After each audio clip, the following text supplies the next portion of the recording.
It all, though, begins with the realization that our parents are changing. They're not invincible, they're not immortal, they're aging, and we have issues to face. Seniority Authority exists to answer your questions on aging. The world has changed dramatically in a generation, with more retirees than ever before, living longer, with more choices. If you're an older adult or have an older adult in your life, where do you go to begin to understand those choices? I'm your host, Kathleen Toomey, with over a decade of work experience in retirement communities. I can track down the right people to answer your questions. So send your questions on aging to me, and together, let's get smarter about growing older.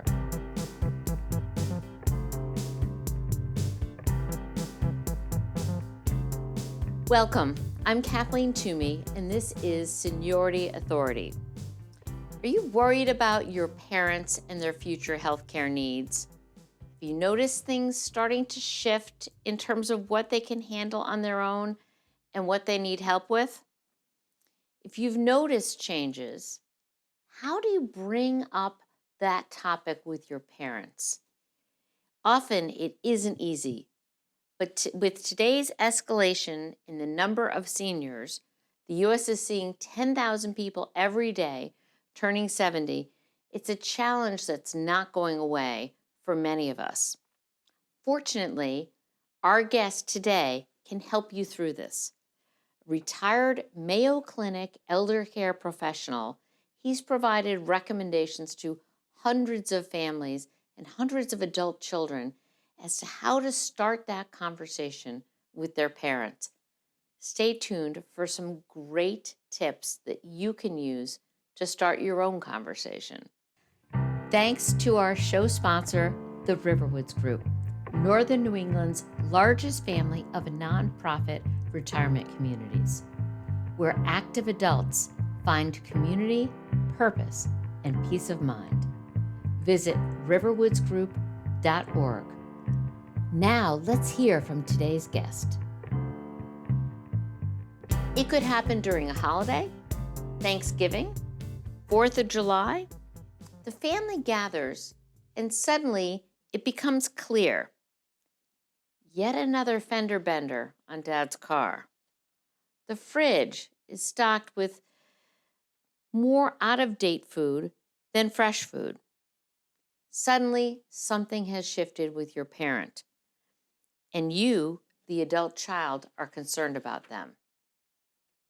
How do you bring up that topic with your parent? It can be extremely challenging to do that. And for many adults, it's something that they would rather not do than do poorly. How do you have that conversation with your parent? This is the situation that thousands of adult children are facing as their parents are living longer than any prior generation. How do you ensure their dignity, but also their safety? That's where today's guest can help.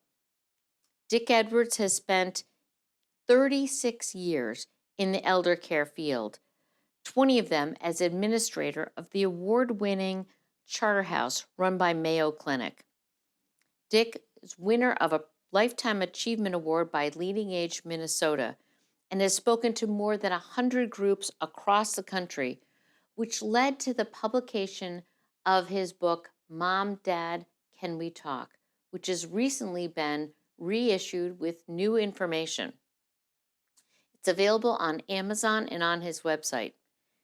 Dick has helped thousands of families have better, more loving and productive conversations around the changing age of the parents. Dick, it's great to have you here on the program today. Thank you, Kathleen. It's an honor for me to be with you again. Yes, it's so great. We've had Dick present to a number of our prospects and residents, and everyone has gotten a lot out of the conversations that we've had. And I am so glad that you have the opportunity today to share with our listeners some of the beginnings of how to have these better conversations, which I know people are honestly struggling with. Um, let's start with understanding what your recommendation is as to what is the right time to have this conversation with your parents if you're concerned and you've seen things start to change. Sure. I think the quick and easy answer is sooner is better than later, before it's too late, and never in a crisis. But I think also it's important to state at the outset that we're not talking about the conversation. We're talking about a series of conversations. We're not talking about a convened, on the calendar gathering of interested parties to identify and resolve all issues related to mom and dad. But a better perspective is that of a process, kind of like a uh, recognizance mission where over time we have our need to know certain things satisfied, chatting with our parents in settings that are conducive to their opening up and their sharing. It all, though, begins with the realization that our parents are changing. They're not invincible, they're not immortal, they're aging, and we have issues to face. The follow-up question to when is how and who. And I think we'll want to talk about those two follow-up questions to the first question, which is when. So, as I understand what you're saying, it's not a one and done by any means. It's more of a seed planting that happens over time. Correct, correct. And that makes it a whole lot less stressful for the adult children, and I think is much less threatening to the older person. You do it in naturally occurring ways. You may be driving to the market. You may be on your way back from a family funeral. You may be gathering for a family holiday. You may be standing at the kitchen sink doing dishes with mom. Anything that's naturally occurring that allows you, knowing that you have an agenda, to sort of broach subjects and gather the information. Who best to do it is a very critical question. The question begs you to step back and kind of look at your family and understand your family's culture, roles, and relationships. And a critical question when this realization comes that, oh my God, mom and dad are getting older, Houston, we may have some problems, is to ask the question, who who has credibility with whom and on what topic?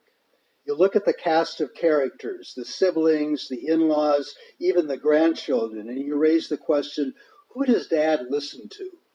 Who would dare feel comfortable approaching mom on the question of fill in the blank? So that's important. That it shouldn't be an artificial, if you can help it, it shouldn't be an artificial situation where you set something up and you come in and you say, we're going to have a meeting. Even though you, as the adult child, may be comfortable with having meetings on various topics, it really should be something that is naturally occurring, that you're already connected with your parent. And then what I hear you saying is, don't try and change the family dynamic at this point.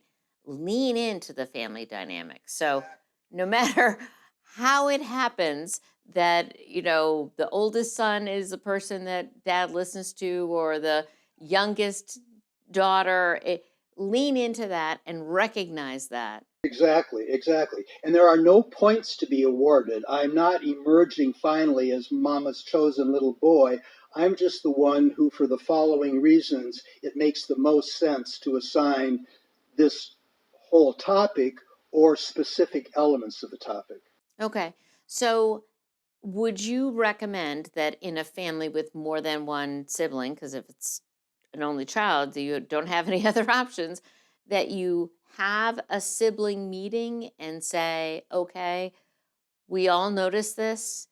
who do we think is the best designee to have the conversation? Yeah, kind of a role assignment thing. And you make some assumptions. You sort of acknowledge family history, family baggage, who's speaking to whom, who's on the ins, who's on the outs. You call a giant timeout and say, look, you guys, this is coming at us.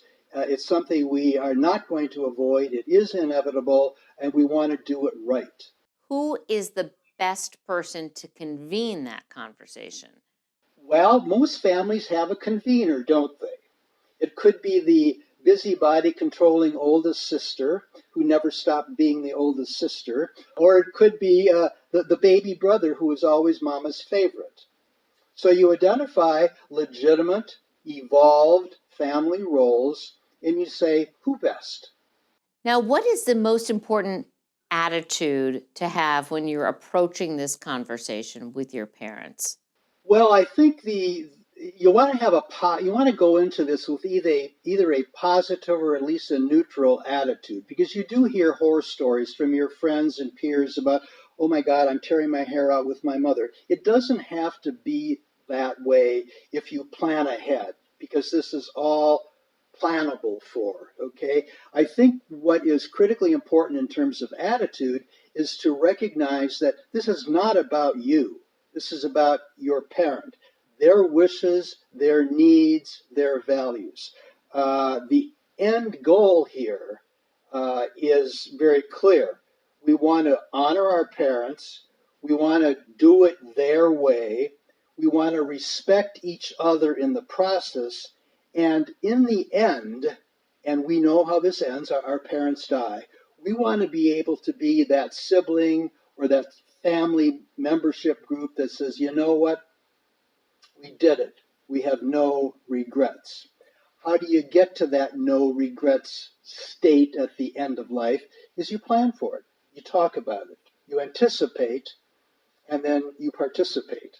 I like that. Plan, anticipate, and participate. And I also like what you just said, which I think is kind of, let's start out with the end in sight, which is we don't want this conversation to weaken our family. We want it to strengthen our family, and I think that can be it can be stressful when you have multiple siblings who have multiple ideas and suggestions. It can be destructive if you don't have a plan and in an organized fashion to go about things. I mean, and I do think it's important. I don't think it's morbid to hang on to the notion of how do we want this to end? We know how it's going to end. What state of mind, what state of family do we want to be in as we exit the synagogue or exit the cemetery or exit the church because mom and dad have died? Pretty bold, but true. That is bold. When you start the conversation with your parents, and I think it's an, as you said, it's an evolution of conversations. In your mind, Dick, what is the most important need to know information that you, as an adult child, should start by seeking? Okay, so you're asking me to kind of prioritize what you really need to know. Exactly. Okay, so I think first of all, you need to know the absolute practical. Mom, dad, do you have a will? Who's the executor? Is there a lockbox? Where's the key to the lockbox? Do you have an advance directive? Transactional, very practical checklist sorts of things done. We know what to do. I think the next level would be, what if? Mom, dad, or mom, what if dad goes first? Dad, what if mom goes first? What about the farm? Is there a circumstance under which you would consider leaving the house?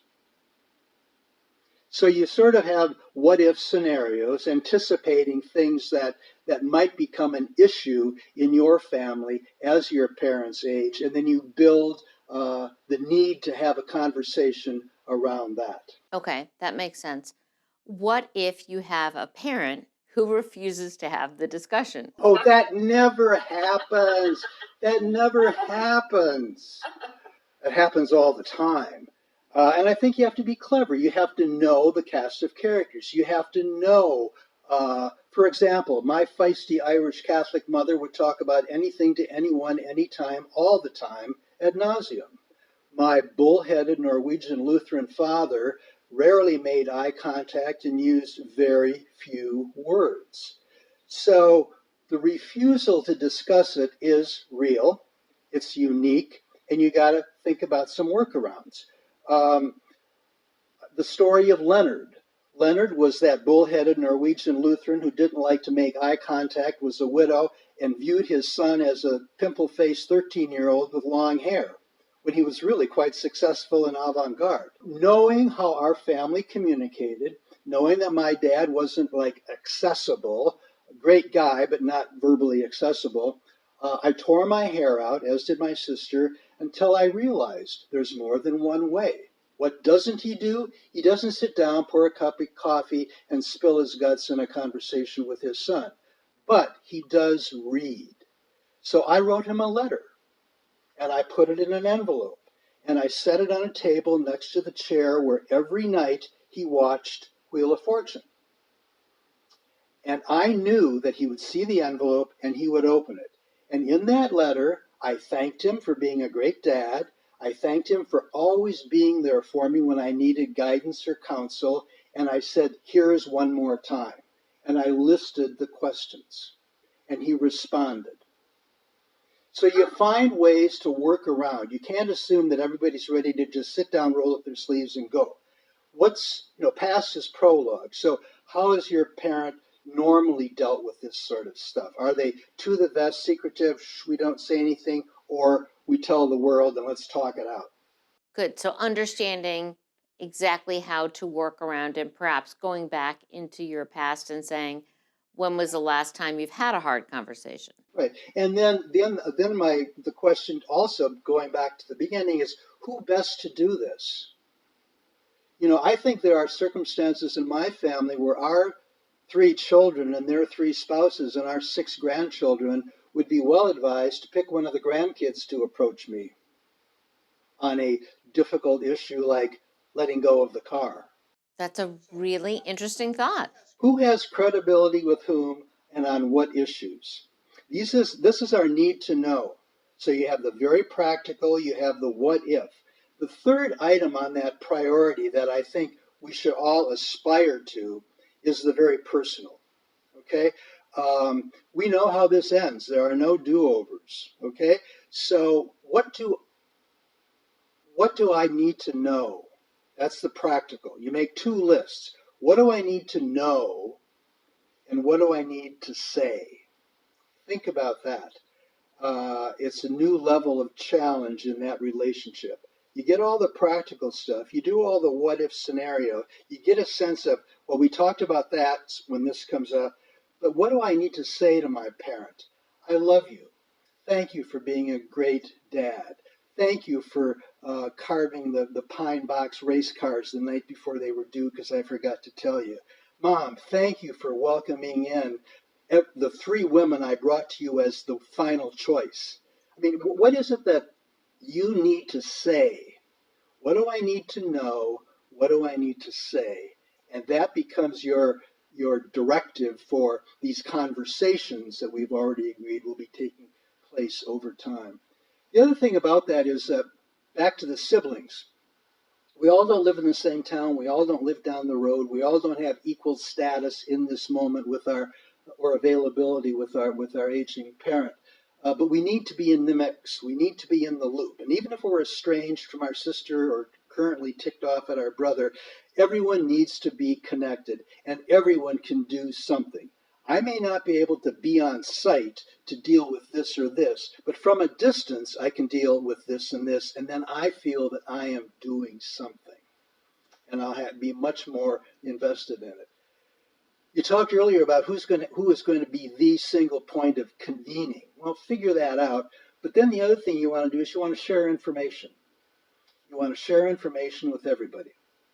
Mom and I went to get our hair done today. On the way back, we were stuck in traffic, and the subject of Uncle Larry's funeral came up, and she said under no circumstances did she want grandchildren giving eulogies. They were just silly. Note to self, note to sibs, can the grandkid eulogies. And I think that's a perfect example of a naturally occurring time when you're referring to someone else's funeral and say, "What did you think of that?" and get their reaction. Tell the story about the widow whose son would take him every week to play cards with another widow friend. They had been work colleagues. Son goes to pick up dad. Dad gets in the car. He starts grousing about his friend. Oh, he was late. He didn't shave half of his face. He can't remember what suit we're in, and I think he wet himself. I don't know why his kids don't do something. Well, says son, perfect opportunity. Geez, Dad, if that ever happened to you, what would you want us to do? Give me direction. And I think that's an important piece when you talk about asking parents what they want. So, one of the things that I think is important is to try to make sure that you don't impose your own idea of a solution onto your parents, and to preface any conversation with exactly what you said. What would you like me to do? In fact, the way I phrase that question when we need to get it down into one phrase, basically this is us saying to our parents, Mom, Dad, we want what you want. Tell us what that is. In all of your conversations that you've had with people, are there any things that you would say is something that you should absolutely never do or absolutely always do? So it sounds like one of the things you should always do is to defer to your parent and say, "We want to know what you want us to do." Are there famous ways of not shooting yourself in the foot that you would recommend? Well, I think you want to be, to be somewhat cliche, you want to be honest. You want to be transparent. You want to let them feel that they're in the driver's seat always. Never, never imagine that you know what it's like to be 80, 85, etc. How presumptuous of you. And remember, this is not about you, dear. It's about mom and dad. One of the things that I ask children to be mindful of is the whole process of aging. Aging, growing older is fun. You get a lot of perks and pleasures, and whoa, I'm this, that, and the other thing. Aging is not so pleasant. There are not a lot of perks. Aging is about loss.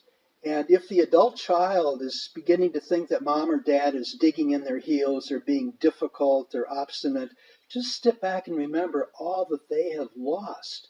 And any wonder that they want to duke it out with you on the question of giving up my car or moving into town. Step back, have that understanding. And then with that understanding, you kind of go from there. Good answer. Another quick thing, Kathleen, and this would be a whole nother discussion, but you talk about what if your parents don't want to have the discussions? Very often in my travels, aging parents come to me and say, my kids won't talk about it. My kids think I'm still the mom they had when they were in junior high. So how do I, as an aging parent, um, approach it with my adult children, our adult children, because that works both ways. And I think some of the principles are the same too. You just have the older person taking more initiative. You know. Exactly, but in every age you can avoid reality. Yeah. Exactly, exactly. And again, I think kids have this sense of mom and dad as just kind of always being there. Invincible, immortal. You're not old. It's just arthritis. And I think in a lot of ways it's different for each family where that disconnect is and where that level of acceptance is in terms of because you don't want your parents to age and you want them to be there and vital for your whole life. And so nobody wants to push anyone into frailty, I guess.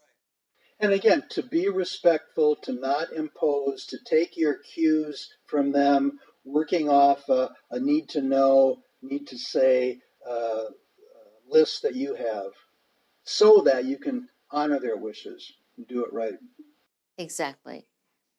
In your book, you mention building a benevolent conspiracy, and I love that concept. Can you unpack that for our audience? Sure.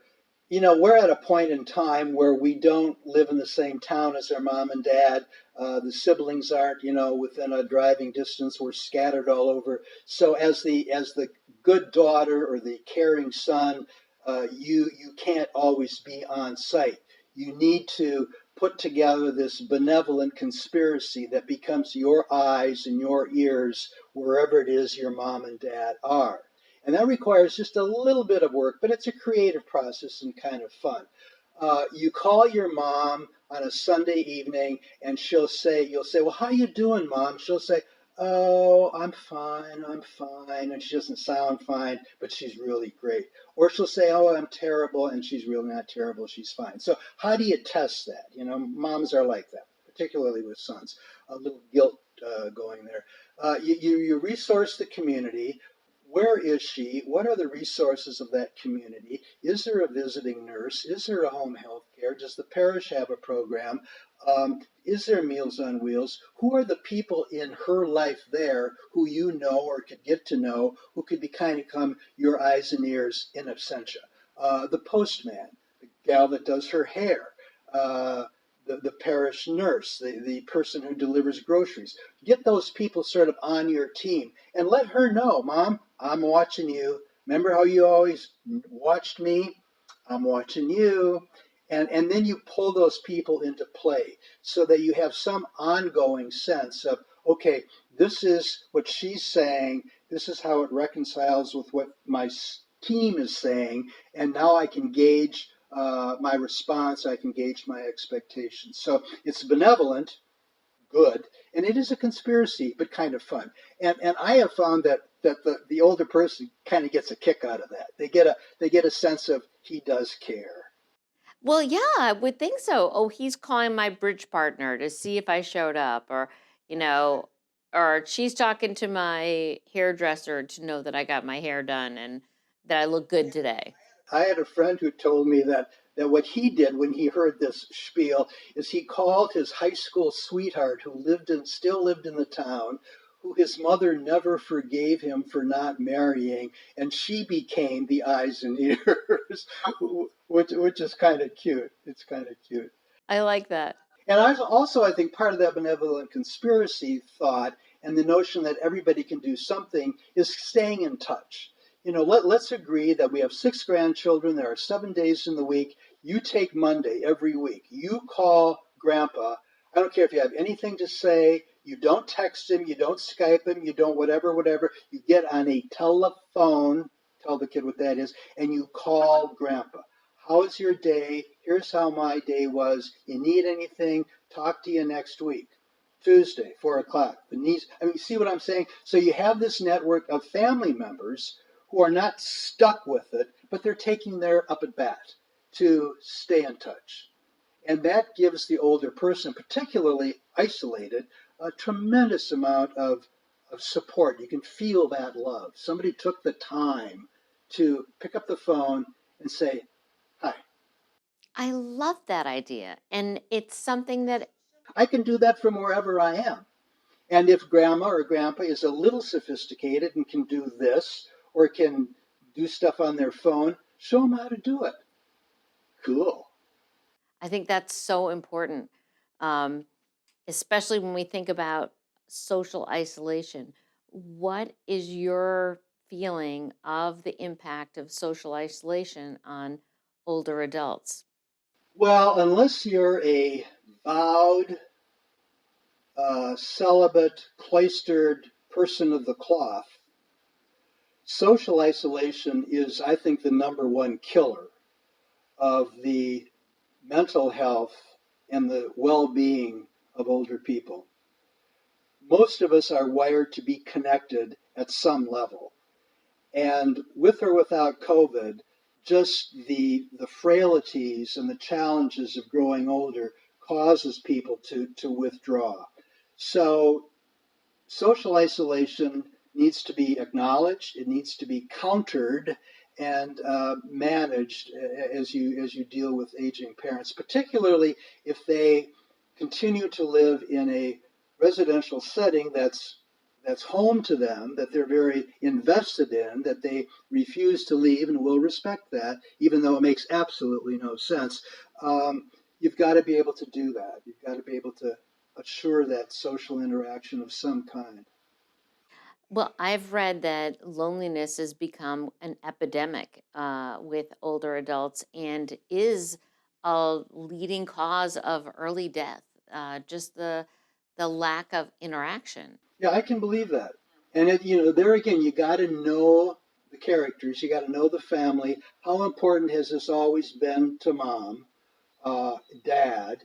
I find that very often in long-term marriages of my type, it's amazing how the woman typically is the one who has brought these friendships and bridge groups and travel groups and book studies into the relationship. And when mom dies, the enabler, the convener, the facilitator, dad is just sort of out there with, where did these people go? I don't know how to do this. It's a hard thing to learn at an older age. As everything gets a little harder to learn at older age. You spent a good portion of your professional life working at Charterhouse, which is a retirement community. What do you think are the reasons that someone would move into a retirement community, understanding that people love their freedom and their privacy? And I have such a built-in bias, so I respect the needs of your parents, their wishes, their desires. Don't impose yourself. However, having said that, I would approach it somewhat like this. Older people will often say they don't want to be a burden to their kids. And I counter with, you are a burden to the extent that you don't plan ahead, take initiative, and kind of write your own script. Point number one, based on your needs and desires and capabilities. Point number two, as a parent, you are just never ever done being a parent. You worry, you stew, you fret, you have no need to do that, but it's who you are as a mom in relation to your little baby boy, or a dad in relation to your little princess. So I say, this is just one more thing you do for the kids.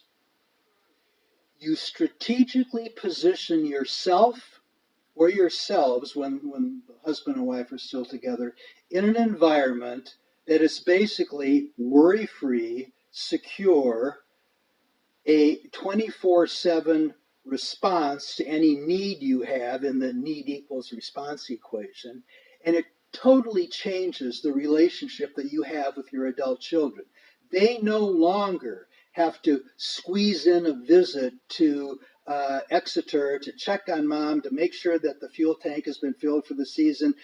They don't have, you see what I mean? So it frees us up to just, let's go get our nails done. Let's go visit the hardware store and smell the rubber tire. I mean, it gives you freedom from all of the stuff that you feel and ought to be concerned with, frees you up for just pleasures. And the social isolation part, I love that too, because it's all you have to do is step out the door and you'll find someone to argue with, bitch about, learn from, or become a friend with. And if you don't like it, you turn around and you go back into your home and you close the door until you feel like it again. So I'm a not everybody. It's not for everybody, because it requires a certain level of social skills. It requires some resources. But I think everybody should learn the concept. When I ran Charterhouse, I never let my marketing people be called salespeople. We were not salespeople. We were educators, and our job was to teach this lifestyle, this concept, to persons who we thought needed to hear about it, their children and they themselves. Educate them. This is what it is, this is how it works, and here's how it might be of value to you. So I'm high on it. Again, it's not for everyone, but step back and at least consider it. Because once you're in there, it is like not just, we talk about how it's safe and secure and worry free, and it's all of that for the older person, but it's really, really a relief for the kids. Thank you. Take my inheritance. Move into Riverwoods or Charterhouse. Yeah. Exactly. Exactly. I think that's a very good perspective, is that, and this is what we at Riverwoods also try to do, is educate people about this choice that so many people aren't familiar with, and consider it, and then start having that conversation with your kids, and think about, if not this, then what? What is your plan? I tell the story of Lorraine. Lorraine was a feisty, independent woman who raised three off the chart accomplished kids. She was a widow. Her husband had died. The kids were physicians, and one was a Rhodes Scholar, but they were afraid to death of her. And she was damned if she was not going to move into any place like Charterhouse, even though I ran it. We were social friends on the side. She was driving the kids nuts. They would send her to me, to the principal's office, quarterly to give her the talk. And I knew it was silly. She and I would, have a cup of coffee and she would go. And I would say to the kids, yeah, I talked to your mom. But one time I was tired of it and the kids were exasperated. And I said, Lorraine, Christmas is coming up. You got 4 kids, all those grandkids. You don't want to shop. Let's give them one gift this year. Give them just one gift. Here, fill out the application to move into Charterhouse, sign it, give me the deposit, wrap it up, and give it to them on Christmas Eve. They will be thrilled because you haven't moved in, because you're not going to move in, but at least you've satisfied them that you're on Dick's list. Whew. That's a great idea. Now, did she ever move in? She didn't because she couldn't. At the end, circumstances evolved, and she wasn't able to. But we won her over. The kids knew that if something happened, this is that, what if scenarios. She was in the queue because at that time we had a long waiting list. You just didn't call up Riverwoods and say, today's Friday, can I move in on Sunday? It doesn't work that way. I think that's another important thing, is that you can't move into a CCRC typically when you need help. So many people think, I'm going to wait until, and then they wait until they need assisted living or nursing care, and it's too late. That's short-sighted. And I used to get that a lot too. And then once everybody's in, if it's a couple, somebody dragged their feet, somebody's blaming the other one for getting, you got all the dynamics of relationship and family, but they're in, they're settled, and almost without exception, 3 months into it, 4 months into it, they say, why didn't we come sooner? It's a lovely place to live, and it's a lovely way to live. It is a lovely way to live. And I think that if, which is why we have residents talk to prospective residents, because don't take it from me, take it from someone who just moved in during COVID, and talk about how happy you are that you did this, you made this change. This has been such a delightful conversation. I love talking with you. I'm just going to ask, before we wrap up, is there any advice that you would give, any last piece of advice that I didn't ask, that you would give an adult child who is thinking of having a conversation with their parent? Well, I think clearly the recognition is that you have to have it. Go back to the basics. In our Judeo-Christian tradition, we are commanded to honor our parents. You want to honor your parents. You want to do it their way. You want to be responsive to their wishes and their needs. And you want to recognize that we know how this ends. And there are no do-overs. There shouldn't be any could have, should have, didn't. You want to be at the end of the line saying, no regrets. That's perfect. And for those of you who do not have this yet, I would highly recommend Mom, Dad, Can We Talk by Dick Edwards. You can get it on Amazon. You can also get it at www.momdadcanwetalk.com. It is being reissued with new information this year in another month, Dick. At first of the year, right now. Pre-order it. It's a great guide. Share it with your siblings and your family. Dick, I want to thank you so much for being here today. I know that this session has been recorded, but if you're listening or watching now and you have questions for Dick, don't be afraid to post those questions on our website, seniorityauthority.org, and we will reach out to Dick or maybe have him back for a second show, because it's not just one question and you're done with your conversation. A lot of us need help along the way. So don't be afraid to post questions about today's episode on our website, and we will have them answered. Thanks to our show sponsor, the Riverwoods Group, Northern New England's largest family of nonprofit retirement communities, where active adults find community, purpose, and peace of mind. Visit riverwoodsgroup.org. That's our show for today. Did it spark a question? If so, send us your questions at seniorityauthority.org and we'll track down the answer. Meanwhile, don't forget to subscribe, like us on Facebook, follow us on YouTube, and rate us on your favorite podcast platform. Until next time, let's get smarter about growing older.